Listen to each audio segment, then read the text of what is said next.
At 11:23 on the hottest Tuesday Vancouver had seen in 4 years, my neighbor knocked on my door and told me the roof access was unlocked. By midnight, we were standing at the edge of a heritage walk-up on East 7th, the whole city burning amber below us, and the North Shore Mountains a dark silhouette against a sky that wouldn't cool down. And I was beginning to understand that she hadn't come to find me because of the heat. The thermos she'd already set out, the blanket already spread before I arrived. None of that was improvised. The look on her face when I stepped through the door made that very clear. My name is Ronan Keaty. I was 29 that summer, working as a freelance architectural drafter from a one-bedroom apartment in a heritage walk-up on the eastern edge of Vancouver. The building had ornate trim above the front entrance and a shared laundry room that smelled permanently like something had expired in the lint trap. I'd lived there for 2 years. The rent was $18.50 a month, which my accountant called aggressive and which I called the cost of not commuting. I drew residential renovation plans for a contracting firm based in Yaletown, mostly secondary suites and kitchen reconfigurations for homeowners who'd bought old houses and then discovered that old houses hate you. In early July, the firm had paused their entire pipeline, a provincial permit backlog, rising interest rates, and 3 clients who decided simultaneously to reassess their timelines. My project manager sent me a 2-sentence email and wished me luck. For 4 days after that, I sat at my drafting table with the fan at maximum, watching my scheduled invoices disappear from the queue one by one. The building had 6 units. My neighbor in 4B, directly across the hall, which made everything both quieter and more complicated, was a woman named Tatum Osei. She was 27, a documentary and wedding photographer who worked from a camera bag she kept in the hallway closet and an editing setup that hummed through our shared wall when she ran it late at night. She had moved in 10 months earlier with a boyfriend named Keir, who once asked me in the elevator whether I thought the heritage designation on the building would limit future development potential. I told him I wasn't sure. He nodded like I'd confirmed something he already believed. Keir had moved out 5 months before the heat dome. Tatum and I had always been neighborly in the way urban buildings produce. We held the main door open for each other, checked the mail at roughly the same time on weekday evenings, and maintained an informal understanding that if one of us ordered too much takeout, the other one's light would still be on. After Keir left, our conversations changed. Nothing obvious. Nothing you could point to. They just started having more to them.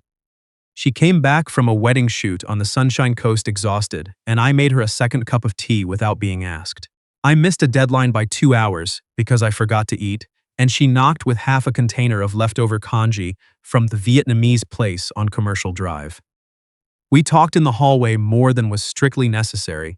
We stood on the front steps with our respective coffees more often than was practical. I had reasons for being careful. 3 years earlier, I'd ended a relationship with a woman who knew me well enough to say, when she left, that I disappeared into projects the way some people disappeared into bottles, and that she'd stopped being certain which version of me she was coming home to. I didn't argue. I was too tired to argue. Since then, I'd made myself a promise: no relationships built on proximity, convenience, or the simple fact of seeing someone every day. Dating the woman directly across the hall felt like a creative way to violate all 3 terms at once. So when Tatum knocked at 11:23, I opened the door expecting a spider or a tripped breaker. Instead, she stood there in a gray cotton tank top and cutoff shorts, her hair twisted up in the kind of knot that suggests a long, hot day. She was holding a wide-mouth thermos and her Bluetooth speaker. "The roof door's unlocked," she said. I checked. I looked past her toward the window at the end of the hallway.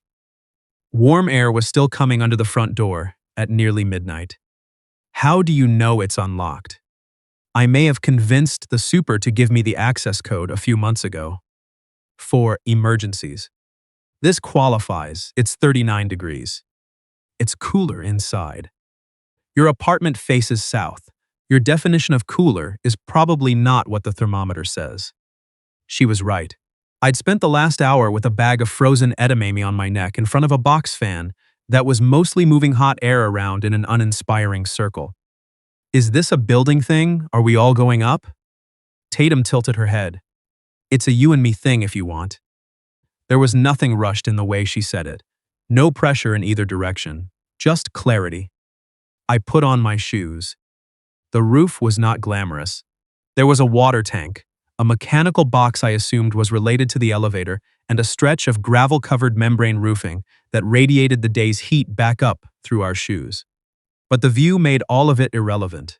The North Shore Mountains sat across the inlet like something held in suspension. The city lights ran south in every direction. Somewhere below us, someone was playing music through an open window, slow, instrumental, that drifted up and then disappeared. Tatum had already been up here before I arrived. The blanket was spread near the eastern edge, away from the mechanical units. The thermos held cold brew iced coffee, 2 cups worth, which I noticed and said nothing about. You planned this, I said. I thought about it. There's a distinction. Planning is a blueprint. Thinking about it is a sketch. I'm an architectural drafter. I'm professionally offended. She handed me one of the cups. The sketch is the honest version. We sat on opposite corners of the blanket at first, the way you do when you're not yet sure what kind of night this is. The heat had taken something from the usual ambient noise of the neighborhood. The street felt muted, like the city was conserving energy the same as everything else. Tatum lay back on one elbow and looked at the sky. I stayed sitting and looked at the city. 4 days, she said. Sorry. You've barely left your apartment in 4 days. I've been counting. You count my exits. I'm a photographer. I notice things without trying to notice them. She looked at me sideways.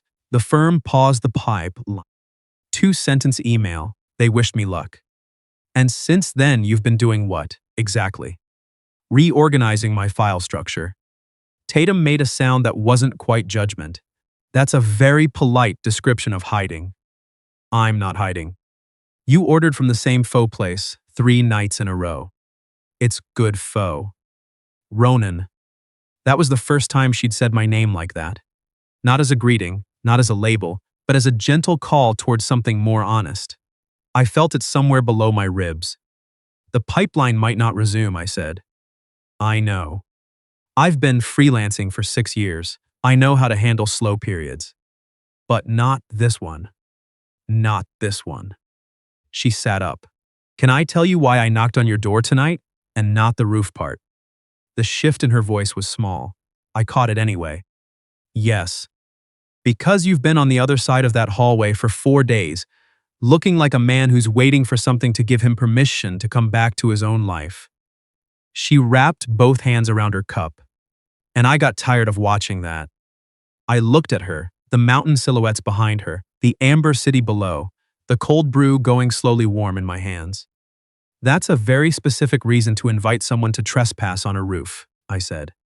I also like your company. In that order? Roughly. Something loosened in my chest. I hadn't realized how tight everything had gotten until it started to let go. We stayed until just past 2. The city didn't cool entirely, but somewhere around 1:30, a slight movement came in from the southwest, the first suggestion that the heat dome might be breaking. Tatum talked about a series she'd been shooting in the downtown east side for 2 years, portraits she rarely showed anyone. I talked about secondary suite permits and what happened to a freelance drafter when the residential sector stalled. We went quiet for long stretches and just sat there, her shoulder close enough to mine that I was aware of it every second without either of us moving toward it.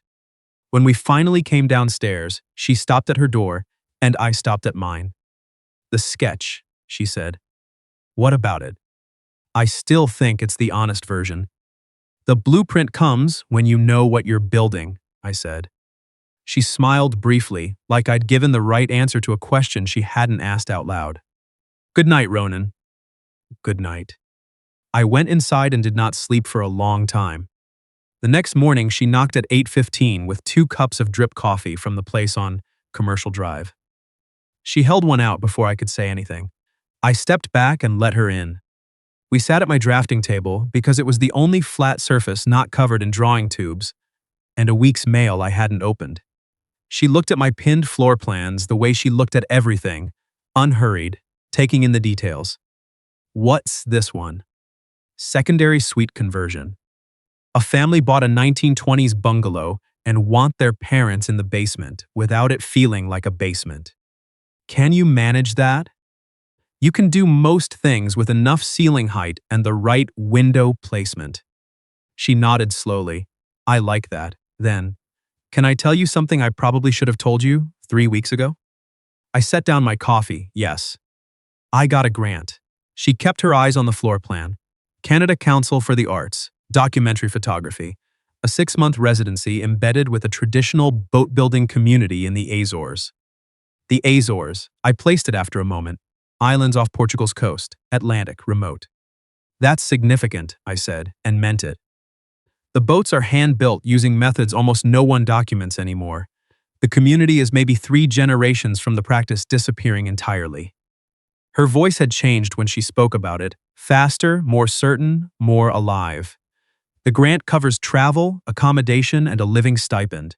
I'd be shooting stills and short-form documentary video. You said 3 weeks ago. I found out the same week Keir left. She looked up. I didn't tell anyone for a while, because accepting it means leaving, and I wasn't sure whether I wanted to. I said. She held my gaze. I've been less unsure lately.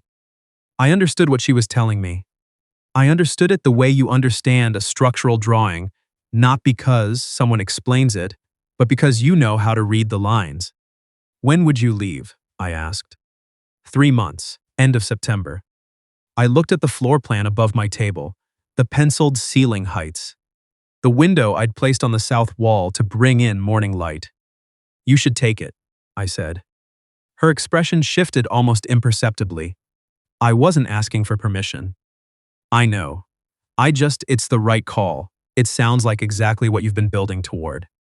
Tatum set her cup down with a careful precision that told me I'd said the wrong thing. You know what's interesting, she said quietly, is that you responded with a career assessment before I finished the sentence. I was being supportive. You were being safe. That landed exactly where she intended it to. Tatum, I'm not trying to corner you. She looked at me directly. I just want to know if the last 5 months meant anything more to you than shared hallway time and coffee favors. The honest answer wasn't simple.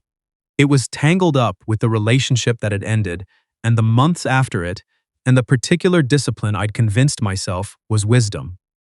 The honest answer was that I'd thought about her in ways I hadn't permitted myself to think about anyone in 3 years. Yes, I said, they did. She held my gaze for a moment. Okay. Okay? That's enough for today. I took her to dinner that weekend. Not takeout, not coffee on the steps.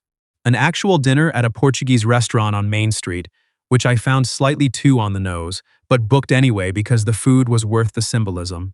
She ordered salt cod. I ordered piri-piri chicken and surrendered half of it when she kept reaching across the table. You're eating my dinner, I said. I ordered first. That doesn't mean anything. There's a table between us. Consider it practice, she said, for sharing meals across a time difference. I set my fork down.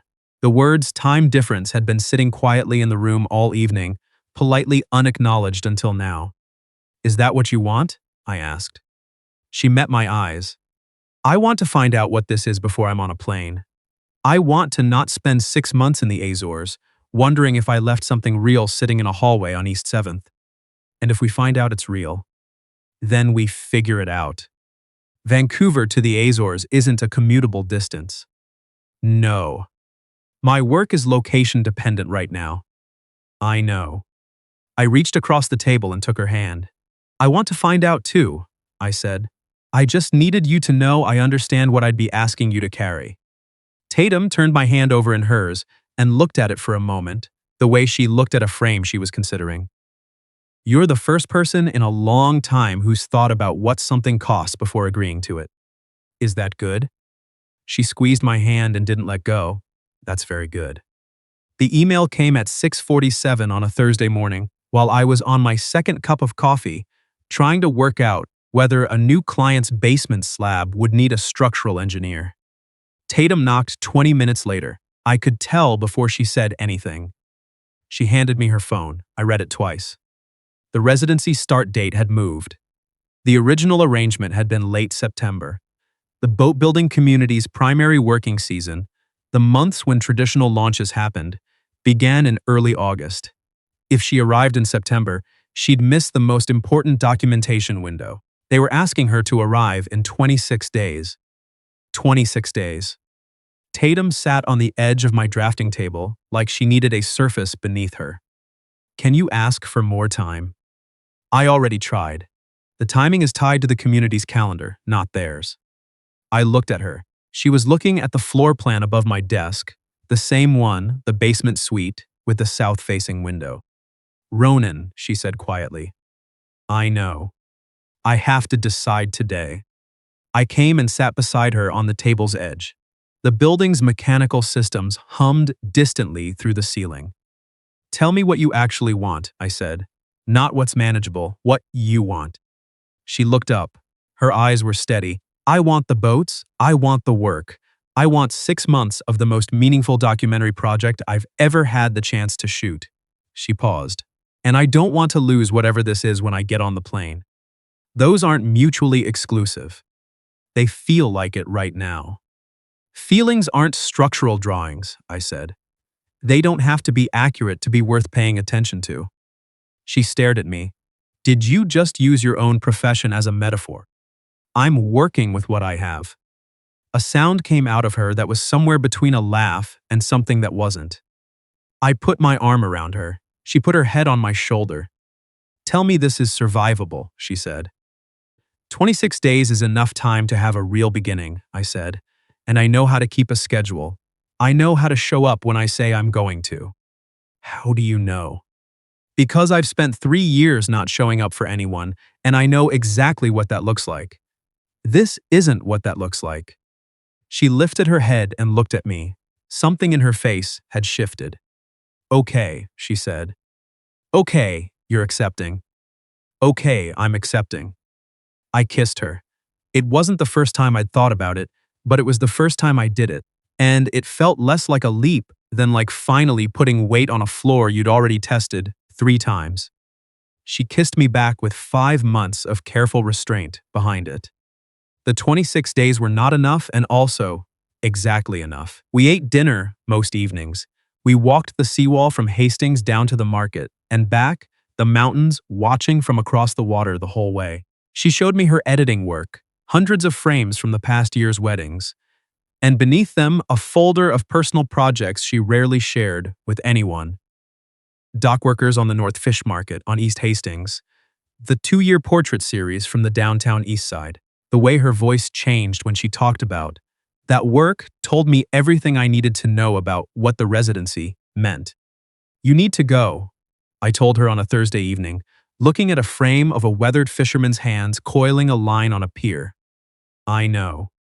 Not because the opportunity is impressive, because this is what you're for.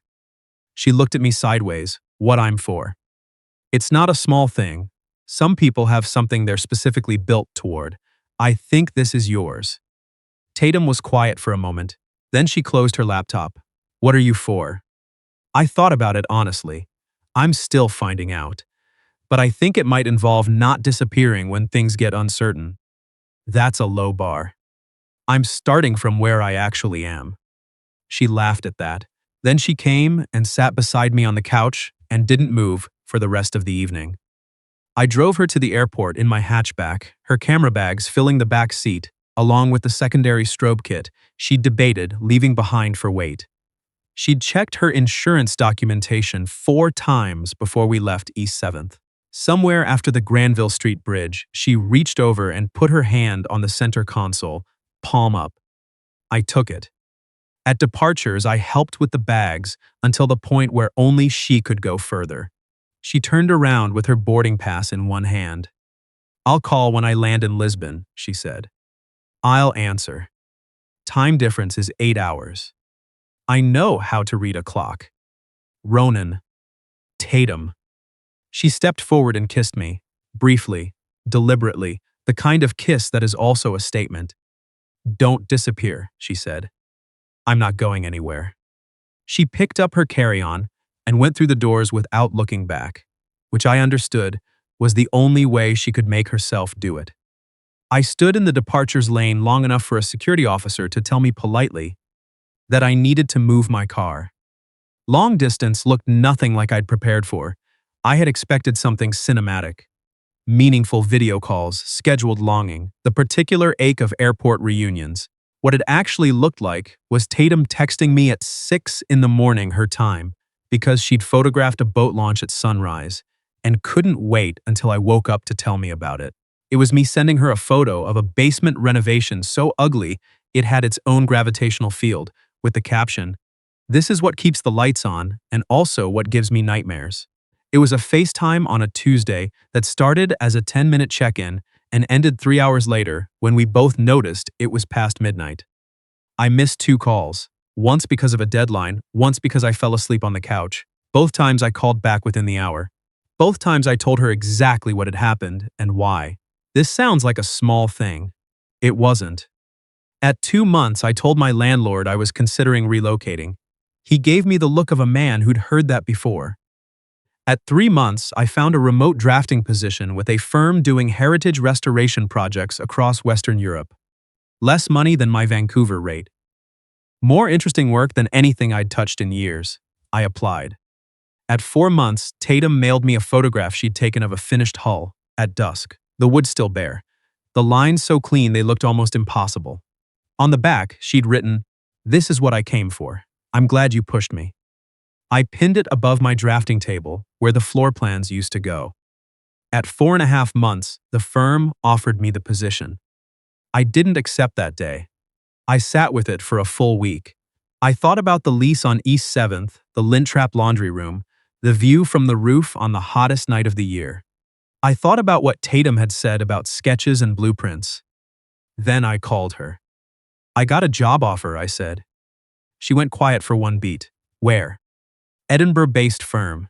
Projects all over. There's one on the current docket in Portugal." Another silence. Longer. "Ronan, I'm not asking you to plan anything. I'm not telling you I'm coming. I'm telling you I got the offer, and I'm sitting here trying to figure out if this is a real decision or just a feeling dressed up as one. What does it feel like?" I looked at the photograph above my desk, the bare hull, the dying light on pale wood. "Like a sketch that might actually become a blueprint," I said. She laughed. The laugh was shaky and entirely real, and it got somewhere in the middle of my chest that I hadn't let anyone reach in a long time. "Accept it," she said. "You haven't thought about it. I've thought about it for 4 months. Tatum, Ronan, accept the job." I flew into Lisbon on a Thursday in February, the week before her residency ended. The city was gray and salt-washed and smelled like rain and something baking in a kitchen somewhere nearby. I took the metro to her neighborhood and stood outside her building with my roller bag and no prepared remarks. She opened the door before I knocked. She'd seen me from the window. We stood in the doorway for a moment without saying anything. Then she stepped forward, and I stepped forward, and we collided somewhere in the middle, like two people who had been carefully holding distance for far too long. Her building had a small tiled courtyard. We sat out there that evening with the city going quiet around us. She told me about the boats. All of them. Every launch, every craftsman's hands, every face she'd photographed. Her hands moved when she talked about it, the way they always did when something mattered. I told her about the Edinburgh firm, the heritage restoration work, the possibility that one of the upcoming projects was a historic maritime facility on the Portuguese coast. "That's very convenient," she said. I may have mentioned during the interview that I had a personal interest in the region. She looked at me steadily. "You negotiated around me without telling me." "I negotiated around a possibility I didn't want to close off before I understood it." That's either very thoughtful or entirely overconfident. "Architectural thinking," I said. "You plan for contingencies." "I'm a contingency now. You're the load-bearing element. The contingency was me working out the rest of the structure." Tatum was quiet for a moment. The courtyard lantern put warm light on the tiles between us. "You're going to be insufferable with the construction metaphors," she said. Probably. I'll have to start using photography terms in retaliation. Please don't. She leaned over and kissed me, slow and certain, and without any of the careful restraint of the past year. We flew back to Vancouver 3 weeks later, her residency complete. My Edinburgh start date 6 weeks out. The apartment on East 7th had a subtenant lined up, a graduate student from UBC who was delighted by the south-facing windows and didn't mind the laundry situation. On our last evening before the logistics took over, Tatum and I went up to the roof. The city looked different in February. Or maybe we did. The heat dome was a memory, the air carrying the first cool suggestion of mountains above the tree line. The mechanical box still hummed. The view was exactly the same. She set down the thermos, same one, cold brew, because she was consistent about the things that mattered. She poured 2 cups and handed me one. A year ago, I didn't know your name. You knew my name, you just hadn't needed it yet. Fair. She looked at the city for a moment. What do you think we're building? I looked at her. I thought about the photograph I'd taken down from my drafting table and packed. The bare hull, the clean lines, the wood that would eventually hold weight against the open Atlantic. Something worth the materials, I said. She put her head on my shoulder, and we sat at the edge of the roof with the whole city below us. The mountains holding still in the dark where they'd always been, and nothing between us that needed to be kept at a careful distance anymore. What would you have done if your neighbor knocked at midnight and offered you a roof with a view? And only once you got there did you understand she hadn't just come for the heat. Has something ever made you reconsider what you thought you were protecting yourself from? Tell me in the comments. And for those of you who'd like to be a little closer to these stories, we've opened a membership, shorter, quieter pieces every week. No ads, just the story. If this one stayed with you, come find us there. I'll see you in the next one.